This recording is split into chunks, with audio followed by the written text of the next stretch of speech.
വഖഫ് ബോർഡിൽ അമുസ്ലിം അംഗങ്ങളെ ഉൾപ്പെടുത്തേണ്ടി വരുമെന്ന നിലപാട് വ്യക്തമാക്കി മുഖ്യമന്ത്രി വി.ടി. സതീശനും സംസ്ഥാന സർക്കാരും. ബോർഡ് പുനഃസംഘടന നടത്തുമ്പോൾ അമുസ്ലിം അംഗങ്ങളെ ഉൾപ്പെടുത്താം എന്ന് സർക്കാർ കോടതിയെ അറിയിച്ചു.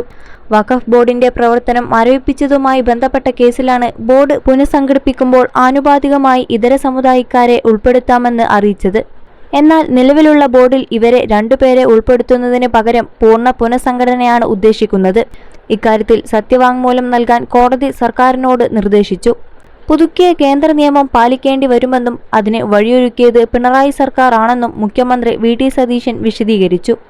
വഖഫ് ബോർഡിന്റെ കാര്യത്തിൽ സതീശൻ സർക്കാർ നിലപാട് വ്യക്തമാക്കിയതോടെ പ്രധാന ഘടകകക്ഷിയായ മുസ്ലിം ലീഗാണ് വെട്ടിലായിരിക്കുന്നത്. അമുസ്ലിം അംഗങ്ങളെ ഉൾപ്പെടുത്തുക എന്നുള്ളത് സർക്കാർ നിലപാടല്ലെന്നായിരുന്നു കഴിഞ്ഞ ദിവസം വരെ മുസ്ലിം ലീഗിന്റെ വിശദീകരണം. എന്നാൽ കോടതി ഇക്കാര്യം നേരിട്ട് ചോദിച്ചതോടെ സർക്കാരിന് വഴങ്ങേണ്ടി വന്നു. വഖഫ് ബോർഡിൽ UDF സർക്കാർ അമുസ്ലിം അംഗങ്ങളെ ഉൾപ്പെടുത്തില്ല എന്ന ലീഗിന്റെ നിലപാട് നിയമപരമായി പാലിക്കാൻ സർക്കാരിനാകില്ല. ഒരു ഷിയ മുസ്ലിം അംഗത്തെ കൂടി ബോർഡിൽ ഉൾപ്പെടുത്തേണ്ടി വരും. ചുരുക്കത്തിൽ കേന്ദ്ര നിയമം കേരളത്തിൽ നടപ്പിലാക്കുമ്പോൾ ഇതര മതസ്ഥർ ഉണ്ടാകും. പക്ഷേ UPയിലും മറ്റും ഉണ്ടായതുപോലെ പൂർണ്ണ സംഘപരിവാർ അനുകൂലികൾ ആവില്ല സർക്കാർ നോമിനികൾ എന്നതിനാൽ തൽക്കാലം മറ്റു തരത്തിലുള്ള പ്രശ്നങ്ങൾ ഉണ്ടാകില്ല എന്ന് ആശ്വസിക്കാം.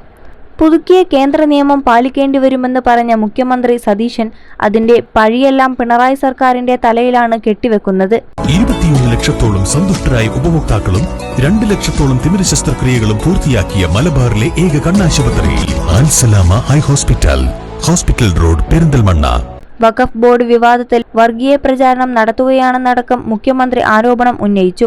ബോർഡിൽ 2 അമുസ്ലിങ്ങളെ വെക്കാമെന്ന് LDF സർക്കാർ തീരുമാനമെടുത്തതാണ്. കേന്ദ്രത്തിന്റെ പുതിയ നിയമനം അനുസരിച്ച് അമുസ്ലിങ്ങളെ ബോർഡിൽ വെക്കേണ്ടി വരുമെന്നാണ് മുഖ്യമന്ത്രി സൂചിപ്പിച്ചത്. ഇക്കാര്യത്തിൽ കോടതി നിലപാട് അനുസരിച്ച് അന്തിമ തീരുമാനം എടുക്കുമെന്നും വി.ടി. സതീശൻ പറഞ്ഞു.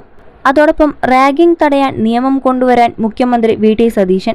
റാഗിങ്ങിന് ഇരയായി മരിച്ച സിദ്ധാർത്ഥിന്റെ പേരിൽ ആപ്പ് പുറത്തിറക്കുമെന്നും മുഖ്യമന്ത്രി അറിയിച്ചു. മന്ത്രിസഭ യോഗ തീരുമാനങ്ങൾ അറിയിക്കുകയായിരുന്നു മുഖ്യമന്ത്രി വി.ടി. സതീശൻ. വിദ്യാർത്ഥികൾക്ക് ആപ്പ് വഴി പരാതി നൽകാമെന്നും റാഗിങ്ങിനെതിരെ കർശന നടപടി ഉണ്ടാകുമെന്നും മുഖ്യമന്ത്രി പറഞ്ഞു.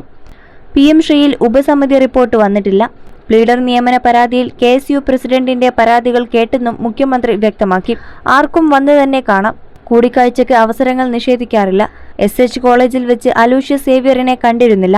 തിരക്കിനിടയ്ക്ക് പോയപ്പോൾ കണ്ടതാണ്. ഉച്ചവരെ കൊച്ചിയിലുണ്ടാകുമെന്ന് അലൂഷ്യസിനെ അറിയിച്ചിരുന്നു.